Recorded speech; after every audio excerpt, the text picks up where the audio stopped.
Welcome to the World War I History Podcast, produced by the MacArthur Memorial. We invite you to follow us on Twitter at MacArthur1880 or find the General Douglas MacArthur Memorial on Facebook. This podcast was sponsored by the Ernst and Gertrude Tico Charitable Foundation. All right. Well, welcome everybody. I'm Amanda Williams with the MacArthur Memorial, and I'm here with Jim Zobel, also of the MacArthur Memorial. And today we're going to be talking about MacArthur and the Spanish flu. But the Spanish flu is a bit of a misnomer. In the spring and summer of 1918, the Allied and Central Powers were all seeing outbreaks of this virus. The Allied and Central Powers, though, were very heavily censoring their press, though. They didn't want their enemies to know that their factory workers were getting sick, that their troops were getting sick, that their populations were getting sick. Spain, though, is one of these countries, though, that's neutral and is not censoring its press during the war. So everybody is reading about this terrible flu that's happening in Spain. And so it gets the name the Spanish flu. Now, virologists today debate where the flu actually originated.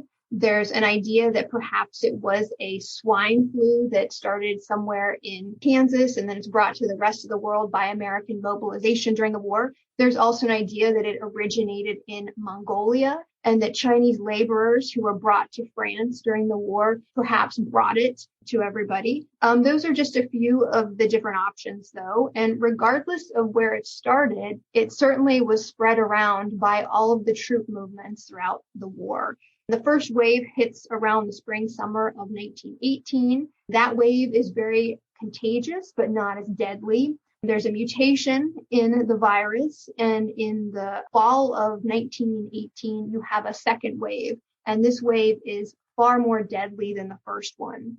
Now, this one is probably transported by American troops arriving in Europe.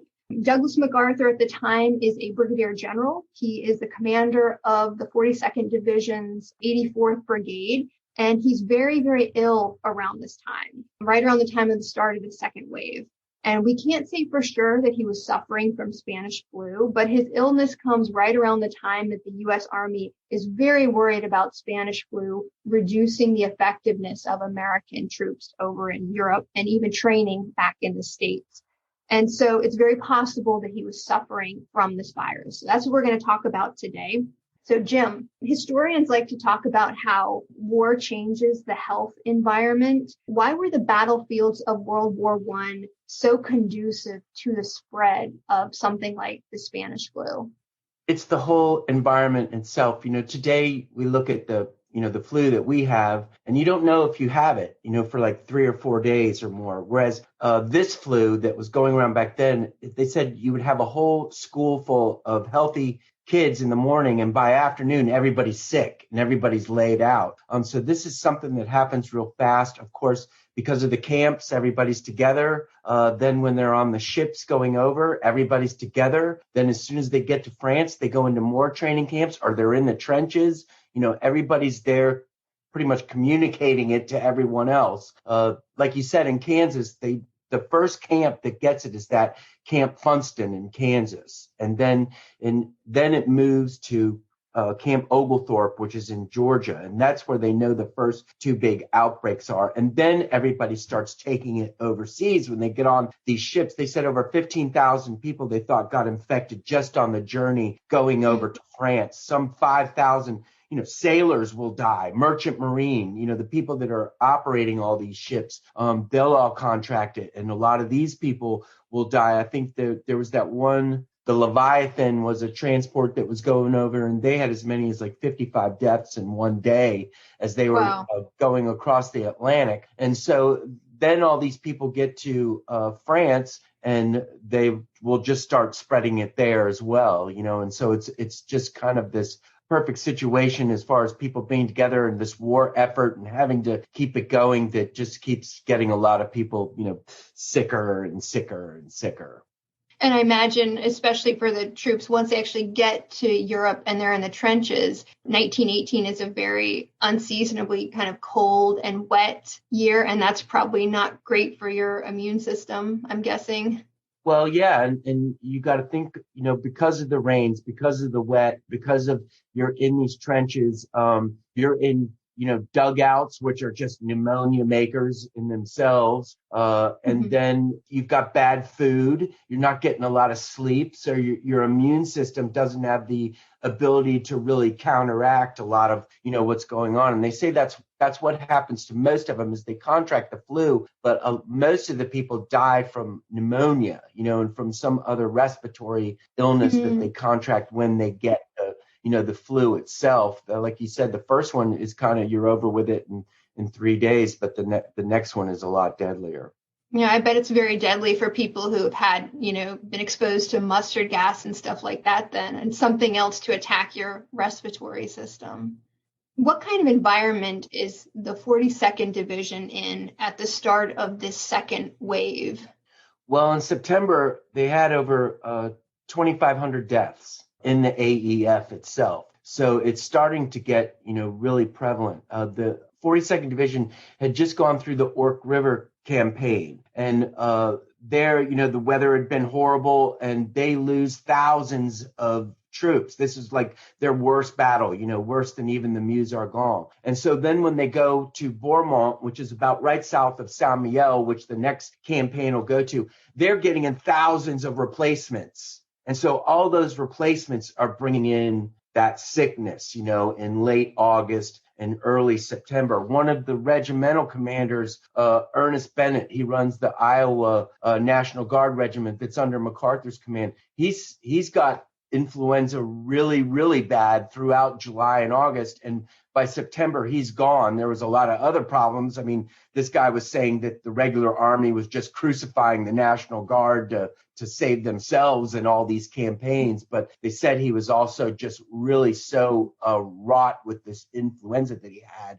And then you're getting into that San Miguel period, which is right in that September timeframe where they're all going to start getting sick. And just mainly because of having to bring in all those replacements, that come from America, where everybody is, at that point getting sick. I mean, we know that the Germans had it a lot earlier, and then France, it really starts putting through, but it really starts hitting the American army in that September timeframe. Now, when does MacArthur get sick, and what do we know about his experience?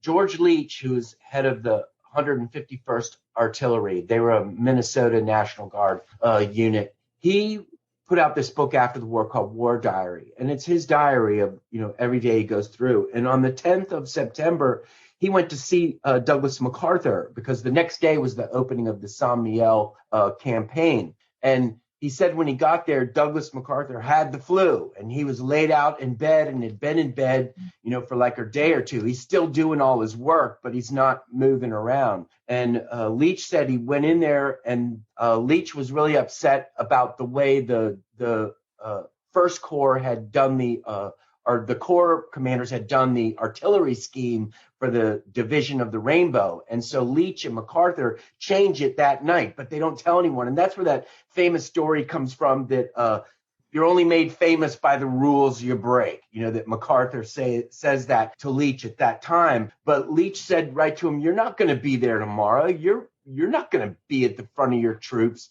tomorrow. And MacArthur was like, there's no way. And what, that I'm going to miss out on this. And they said, yeah, MacArthur the next day was right there at the head of the line as they started moving into Saint-Mihiel. So, these guys are at least MacArthur, he's always got that, I can will anything away, Right. That's the thing. Leach said that he was like incapacitated and that, there was no way he was going to be there. And he was totally fine, the next day and right. didn't fall out again.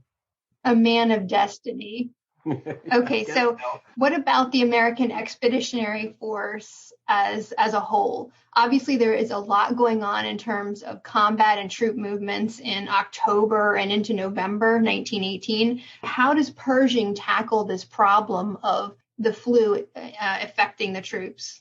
Well, like we were saying, in September, they had like 2,500. That first week of October 5th, they had 16,000 cases just as they're moving into the Meuse-Argonne. And I think at this time, it opens like at the end of September, like September 26th. And they say it's ravaging France, already, the population and the army and everything. But the thing is the weather had really changed right here when they go into that Meuse-Argonne. It's 33 degrees and raining every day. And this is where it really starts getting everyone, because the supply problem is really bad. The logistics, the food problem is really bad. Again, like we were talking, nobody's getting any sleep. Nobody can really deal with this thing. And so they said in the rear lines of the AEF during the Meuse-Argonne, they had over 100,000 lingerers and stragglers, just weren't joining their units, were just laying back behind the lines. And you wonder how many of those guys were just all had the flu, and they couldn't make it anymore. And so Pershing, by like the 1st of November, he needs 91,000 replacements just for the casualties and all the flu cases that he has. And so he's got this decision to make, and he's like, okay, well, the company size of a company is about 250 men at that time, and they reduce it down to 175 just because they don't have people coming in. And most of these guys that are getting off the boats, they've all got the flu. And so by October, November, when you're getting right into the end of the war, that's when it's exploding, with everyone, and Pershing gets it twice. He had it in the mild phase in July. He gets it bad again in October. Lloyd George, the Prime Minister of Britain, he gets it. Clemenceau, his son-in-law, dies from it. So this is something that's really affecting pretty much everyone. I read that right around like the September timeframe, the Surgeon General of the Army actually recommended that all the American camps in the States be quarantined and that soldiers not be sent to give Pershing those 90,000 replacements that he's requesting. And then Army Chief of Staff Peyton March and Pershing both tell Wilson, you've got to give us these men. And Wilson just says, we're sending them to Europe. But the Surgeon General of the Army was actually very concerned that sending more troops to Europe would just exacerbate the illness. Do we know how many American servicemen died of it? Was it more than our combat fatalities or less? Well, it depends on who you read. Everybody says something different. They know by hospitalizations in France, you had 70,000 that were hospitalized because of the flu, because of respiratory illness, and that's a given fact right there. We know the records from when the Americans go into the occupation period of Germany. This guy Jay Grissinger, he had been the Surgeon General of the Rainbow and then becomes the Surgeon General of one of the First Corps of that Third Army. And they said between January and March of 1919, they had 16,000 more cases. They send all those back to France, so nobody in Germany is getting more infected there. But in that 3-month period, they had 525 die. So you can see that it's really on a decline in that 1919 period. They say that overall in France and Europe, about 20,000 Americans, and within the AEF completely, back in the United States as well as in France, that like 60,000 will die of the flu, respiratory illness. I think in America, it's almost 500,000. People die of this flu, and in the AEF itself, it's somewhere, about 60,000. Now, what about the Central Powers? Maybe let's focus on Germany. What sort of impact does the flu have on their troop strength right at the very end of the war? Well, we found that intelligence report, and it was from right after that last German offensive, Ludendorff's Friedensturm, the peace offensive of July 1918. This was the last big offensive of the Germans. And they captured all these prisoners. And in those interrogation reports that the Rainbow Division had, all these German soldiers said that the reason it didn't work was because everybody had the flu. They said that the German units were down by 50%, that because it was so racked with the flu at that time. And I think in later on in October of 1918, you've got almost 3,000 dead in Berlin. They're dying of like a rate of like 400 a day in Hamburg, and in about November of 1918. Eventually 400,000 Germans total will die of the flu. And I've seen anywhere between like 80,000 to 180,000 as far as how many German soldiers die. So it affects, that's what we were saying about before, where they talk about the Americans bringing it over, but we know that it was already rampant in the German army as least as early as July, before it really starts crippling the Americans, So I mean, it's prevalent through everywhere. One thing that's always been pretty interesting to me is that, especially as Americans, we tend to think of the Spanish flu as kind of a very tragic coda to World War I, but really it's something that's happening during World War I. Why do you think we think of it that way? Isn't the really harsh time in the United States like right after the war? Isn't that when like most people are dying, is like after the armistice? And so I think that's why it's seen as, right around the period of the armistice and after. Yeah, is maybe like the hardest time of the post-war. So, maybe they look at that. But as we found out, very few of those early historians really counted that flu as a factor, as it coming into the war, and maybe being a decisive factor. But when we look at that last offensive of the Germans, that one in July of 1918, where those prisoners all said that, it was because of the flu, they immediately start the counterattack.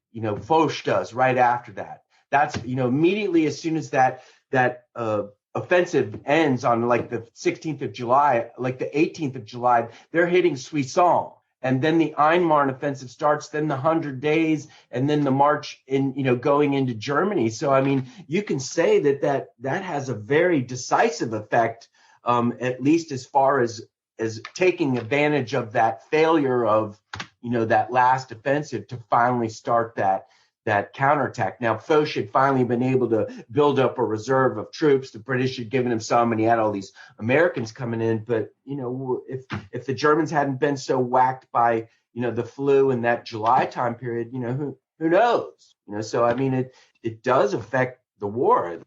Because there's two arguments. One is that the Spanish flu alters the way the war is fought and brings a quicker end to the conflict. And then there's the opposite argument that the Spanish flu actually hindered a quick, more decisive end to World War I. So you fall more on the side that it brought a quicker end to the war. Well, it was just part of everything that was happening. I mean, and I guess, that's Clausewitz friction. You never know how things are going to go, and it just goes the way it goes, and different elements play into it. And I think the flu, just it definitely played a part in it.